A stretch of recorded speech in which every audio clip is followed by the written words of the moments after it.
So if I'm afraid to ask you, hey, you want to go to the park with me because I think I'll be rejected, then you think if you say, I think I'm going to go to the park, or I heard you were going to the park, and then waiting for an invitation or waiting for something. You're going to be waiting. You're going to be waiting. That is how it happens for some, but then they feel like they weren't out on a limb. They didn't ask. They don't feel, that their ego is still intact. Safety, so to say.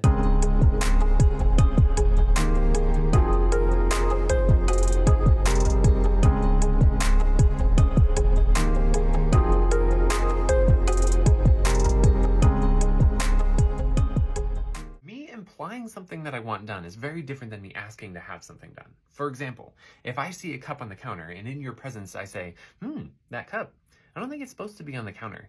That is not the same thing as me saying, excuse me, I was wondering if you could put that cup away. And yet somehow we get in the habit of implying things instead of asking. I imply that I want you to do something for me. I imply that I want the cup put away. And if you don't do it, I get upset. But here's the thing. It's not really fair for me to get upset at you not doing something that I never directly communicated. Even though it's easy to rationalize and be like, well, you should know.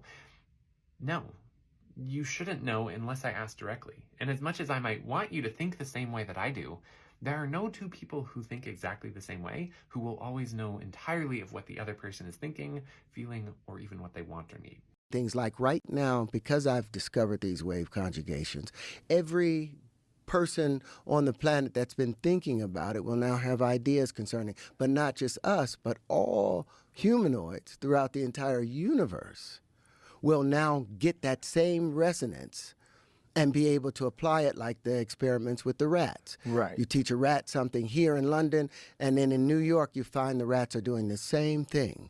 Right. Spontaneously, because of the morphic resonance, because we are all connected on this ether, and that waveform that's the consciousness. We are all just one great being. Yeah. That's what they forget. We're not separate. The universe is probably one cell inside of some superorganism. Right. And we're just little who, little who's like Horton hears a who and trying to make sense of it. Yeah. And it's a beautiful thing that we're making sense of it. But everything is just one great being. We're all God. Welcome to Call for the Truth. I am LaOta of the Sun, and this is Tarvars of the Sun, and we're talking about the many gifts that we have been given through our experience of our bodies and our souls in these bodies, and the many things that we have access to, including our psychic gifts, as well as many others. And our reluctance to use them in their most powerful way, where we operate with the integrity and the discipline that gives us the ability to take action and use our gifts to the highest expression. And Tarvars, before we begin, will you call for the truth? Well, certainly. We encourage you to join us in this call for the truth. Should we call forth the frequency of truth to come forward? Should we call to see the truth in all that we see? Should we call to hear the truth in all that we hear? Should we call to speak the truth, calling forth the courage to speak the truth? Should we call forth nothing less than the truth to come forward into our experience? So sometimes we'll be talking to someone and we'll want them to do something, but we know that it may not be palatable for them. So we will speak to them in the unseen with the understanding that they're not psychic, they won't know what I'm really doing. So we'll say things like, I really would like to go for a ride to the park. You going to the park? Man, you driving? I want to go to the park too. I'd like to go. And so we kind of leave things so that this is a form of manipulation, a slight form of manipulation. But what it does is it denies your ability to honor your own gifts, and it denies the ability for you to see another's gift, because it becomes evident that you're speaking to them without speaking to them directly. Yeah, I was just about to ask if you can elaborate more on the manipulation part, because I think some people don't see it as such. The idea of being indirect is a way of cloaking the fear that you have to say or do a thing because of whatever your own weakness is. Ooh. So if I'm afraid to ask you, hey, you want to go to the park with me because I think I'll be rejected, then you think if you say, I think I'm going to go to the park, or I heard you were going to the park, and then waiting for an invitation or waiting for You gonna be waiting. You gonna be waiting. That is how it happens for some, but then they feel like they weren't out on a limb. They didn't ask. They don't feel, that their ego is still intact. Safety, so to say. But this is all fear. This is all varying levels of fear. People do it in business. Yes. People do it, socially. People do it with their families. But mostly what is not accepted or understood is that we are all psychic. There are no secrets. The truth always comes out. And that you don't save yourself by making yourself less clear, by making yourself more obscure, by making yourself less understandable, by making us guess what you want. You have not made yourself bigger. Yeah. You have made yourself smaller. Bling, bling, bling. Yes, as a matter of fact. So this is a common practice, and we wanted to talk about it because it really is a diminishing of self. Mm. We are all capable of knowing many things, and there's mountains and mountains and thousands of years of records that prove it. That we imprinted upon every atom in our body is not only our abilities and our gifts, but also our gender is imprinted upon it. That we are holographic beings. We are part of all that is. Everything that all that is in us. Maybe it's inactive, but it's there. And it's imprinted on every aspect of us because we are a reflection of what we are, and that is a hologram. And in the hologram, every gram of it is the whole of it. So if I come from that knows all, I have the ability to know at least more. And so once you recognize that, then you honor self, and that automatically honors who you're talking to. Like, oh, I'm human, you're human, we both got the same imprint, we're both from all that is, we both have the ability to be more. Then you don't feel the necessity to be afraid to say or to hide your true intent. And then you become greater. So the solution is in the act of understanding. The solution is in the clarity of who you are and what you are part of and how that manifests in your experience. How is it that you cannot be what you are made from? How is it that if you are made from the earth and from the crystals in the earth that amplify and make everything greater, that you are not that? We are crystalline beings and electrical beings as well. We are also magnetized. We have all of those qualities. And when we deny one, it affects and denies others. It's interesting. So I want to take it back a little bit. You were saying how thought imprints and communicates with the cells, the spaces, everything. So essentially there's a constant form of communication and a relaying of information that's happening whether we have conscious awareness or not.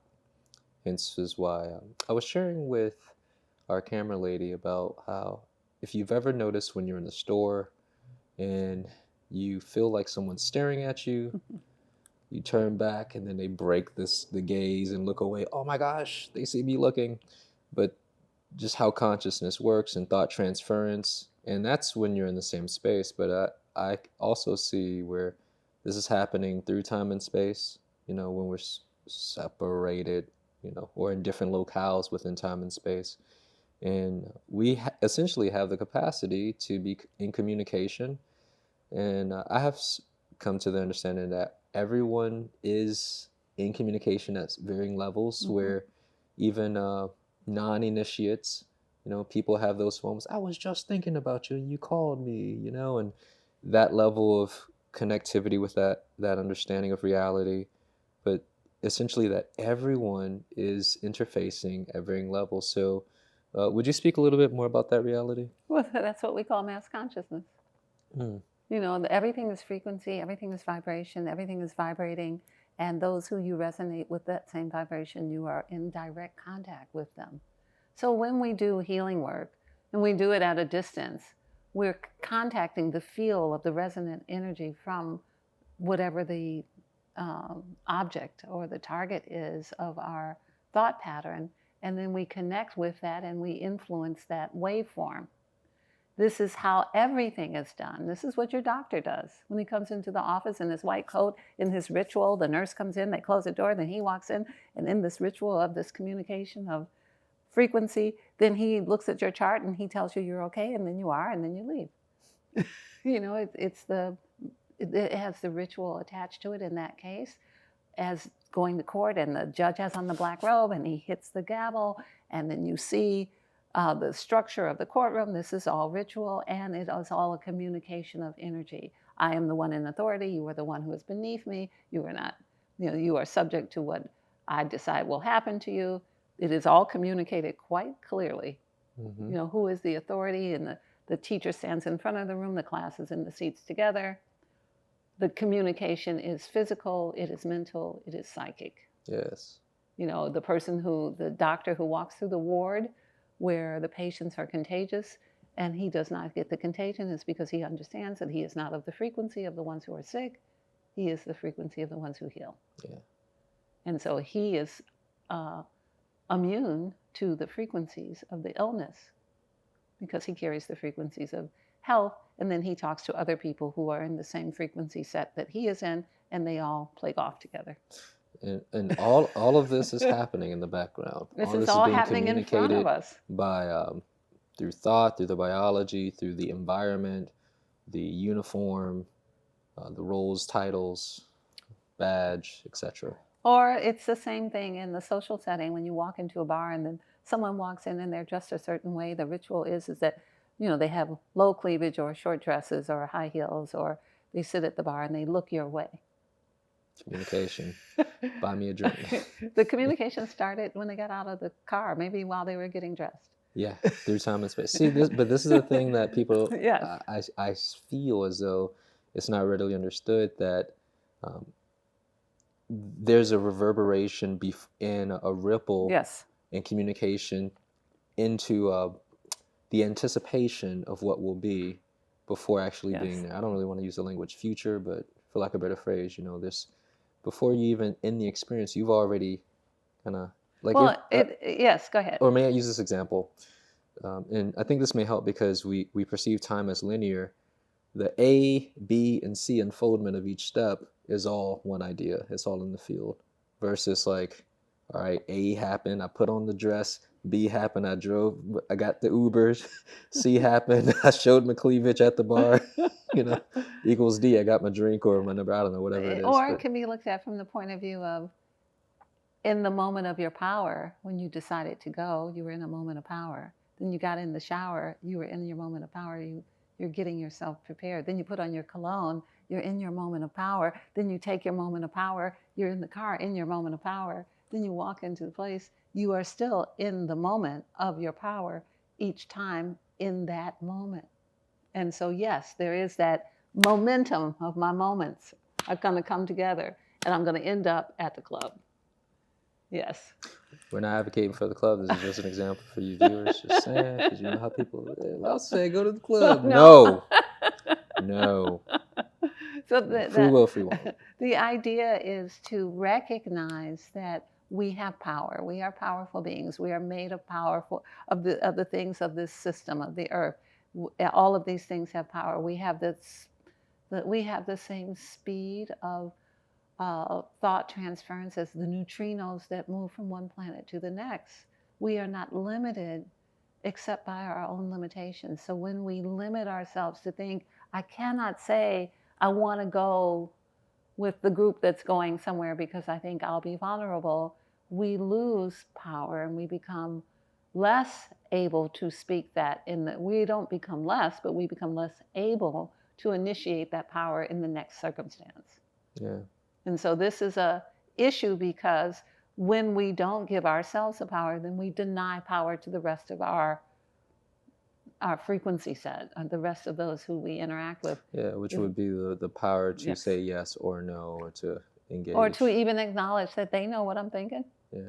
You know, even that acknowledgement, if I sit somewhere, because I am aware of what people are thinking, then I see that other people are thinking thoughts too. And that gives them power, and it empowers me. And sometimes I'll look over and they'll smile at me and I'll smile at them. We know exactly what we're thinking about. Mm-hmm. Without having to say a word. Yes. So that, and which is an very empowering interesting experience. phenomenon. Yeah. And we're not moving in the unseen. I'm not pretending that I don't see you. I'm not pretending I can't see your thought. I'm not pretending that I don't know what's going on. So let's talk about this pretending part, because we were discussing earlier about how for the people who subscribe deeply to the understanding of, yeah, we're psychic, thought transference and all that good stuff, I have seen within my experience where it appears as if it's like one-sided. Like, people think that I'm psychic, I could pick up on other people's thoughts, but as if their thoughts are cloaked and they can't be seen by others. And it kind of ties into the idea of projection, of what you mentioned earlier, and there's like a veil, but and that moves into delusion too. Well, yeah, swimming in the sea of Delulu. Indeed.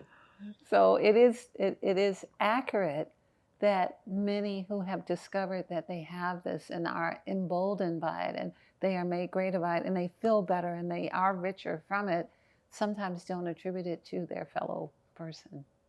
Yeah, because if we think about what you were sharing of like the source of the mechanics, where thought is impressed upon every cell, everything is communicating, so this is embedded in the fabric of our reality, so how could it be embedded in only in you and not in me? What will make you think that my cells ain't communicating with your cells? The idea of consciousness is not well understood. Everything that is within your perceived reality is your consciousness. So if you're in my perceived reality, then we're a match already. You know, so, you know, I honor you. That's why we say in Lakesh, you know, we honor that you are there. We are one. That's the namaste. That's the whole idea, is that I recognize you're in my frequency set. You're in my consciousness. So, yeah. So we're sharing space here. Yeah. So honor and respect. So when I hear that, I'm like, how deep or how shallow is that truth for people? It's a matter of maturity. It's a matter of, have you grown into that idea yet? Like, we're all matriculating our educational process on the earth plane in the third dimension, and mostly wanting to go beyond it to a higher level. That's the purpose of this experience that we're having, is to grow beyond it. How can people grow into maturity with this a greater reality of, look at my other shelf sharing space with me? Because the way you said it was poetic. It even expanded me, because, you know, I'd be stretching for the oneness, but the way you said it just really landed. It's so important to recognize that everything is a frequency match. That even when you don't like something, that when someone comes into your reality that you are offended by, that is in some way your consciousness acting out outside of you to reflect back to you the holographic reality of who you actually are. That is the truth of reality and consciousness. So when you do that and you mature into it, you're like in honor of it, like, oh, look at that aspect of my consciousness. Like, oh, it's like I drew a picture and didn't know I drew it. You know, it's like, look at how beautiful, look at how exquisite it is. Look at what a rascal that is. Yeah. Look at that little rascal bit of me, you know, acting out in front of me, to clean that up a little bit so that it can show up a little better. We need to be a little bit more lighthearted about it, you know, and in that lightheartedness, there's the opportunity to see and love self. So looking out at self, acting out in whatever the behavior is, and then recognizing that it is within you, and then sending what is within you the warm hug or the smile of, oh, I have a little bit more to work on, or, I really like myself. I really like that part of me I see outside of me. Good work. Yeah. And the rascal part, I need to get spanked. Yeah. It sounds a little paradoxical, but accepting that it's you makes it less personal, even though that in and of itself is more like personal. But the reality that, look, that's me, that's my other self. And I think, like you say, the lightheartedness of where you're not so annoyed or how dare they, I think it removes, or let me just kind of shift, it helps prevent releasing unnecessary power or giving up power to an idea that's really not feeding and supporting you. When you catch yourself like that. If you see something outside of you that makes you drop out of a frequency of joy and happiness, then it is your contrast. It is your opportunity. Yeah. That is your opportunity to see it in a way that it's not detrimental to you, and that you can make note of what needs to change within you. This is a deep truth. And we understand it at varying levels. And the bigger idea is that when you have gotten to the point where you can see that, this is when you are creator. When you recognize you are creating your experience consciously, unconsciously, from past lives, from your greater DNA, however it's being created, it has to do with you are the nodal point, because it is your reality. So that enlarges you, because then you recognize you are creator. So this is different than a vision board. This is different than tearing out somebody else's pictures that they set up and that they had a stylist for and they got a model for. And this is your reality in front of you, is your creation. So if you abuse yourself in your reality with your other selves, if your other selves are unpleasant for you, this is an opportunity for you to do a self-inventory. It's the first of the year. We recommend this. You're having unpleasant experiences with others. What have you done to change that? Sometimes moving house is all that needs to happen. Sometimes saying no is all that needs to happen. Sometimes deep reflection, you can see in yourself how you have done that same thing to someone else. And then you can release it. You can forgive yourself for what you are or have been, and call for a greater experience from you. And then those who come into your reality will serve you in that way. Can you follow that? Yeah. Slanding. It's giving so many different truths and understandings to the solution of how to practically look at this, and I feel like it can be applied on a variety of different levels, whether this is people who are practitioners or everyday people, to stretch to see your family members or your coworkers as your extended self, and take that responsibility and power. I like what you were saying about seeing someone knows they have a power, or they have developed their psychic ability, and they're very much all about that, and then they kind of forget that other people are looking at them with their own psychic ability. I think this is an excellent mirror. Mm-hmm. Like, we develop ourselves, we think we're beautiful, but do we see others as beautiful? Yeah. We think we're intelligent, but do we see other intelligent beings? Are we missing some of the aspects that would make us have a richer, more satisfying experience if we could transfer our internal understanding to our external understanding, noting that it's all you? Ooh, sound like real embodiment. Yes. Yeah, so sure. I think this is a great way to begin the new year, looking at this idea, because everybody has something that is annoying to them about others, but it's really aspects of themselves that are either acknowledged or unacknowledged, that may be in their lifetime, or it may be in their lineage, or it may be in their past lives, but it shows up as part of their full package. That's the ultimate truth right there. It doesn't Yeah. matter where it came from, your mom, your past life, several hundred lifetimes ago, it's showing up, it's you. People often ask me, they say, I think I've got somebody else's stuff. I'm like, yes and no. Like, you accepted someone else's stuff, so you get to wear that outfit. Yeah. So it's yours now. The outfit's yours, it fits you. So it's up to you to move it out of your experience. Because even if it came from your great-great-great-great-great-grandmother, which it may have, if you had rejected it, you wouldn't have it. So it's just a way for us to tidy up the details of our own consciousness. And so that we start to see what we want to see in our extended reality. That's a powerful visual. The way you worded it, tidy up our consciousness. Yes. Because this is consciousness. We're looking at consciousness. Let me clean that up. That rascal self. Or this is looking orderly over here. Yeah. I think it's a very appropriate way because oftentimes I find that it's a challenge of how to perceive certain things, right? Yeah.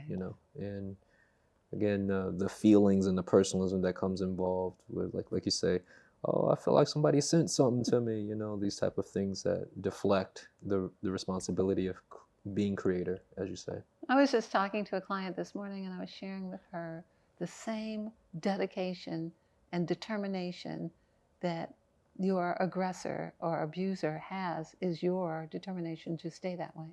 Mm. It's equal. So you have to rise above it to neutralize it.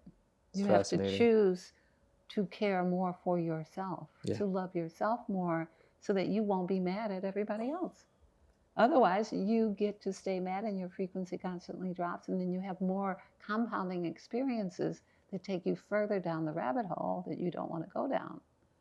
But the solution is to raise yourself up. We encourage everyone to call for the divine masculine and the divine feminine. The divine feminine calls for honor, respect, and gratitude. The divine masculine, we call for that to come back into our world, bringing us integrity, discipline, and action.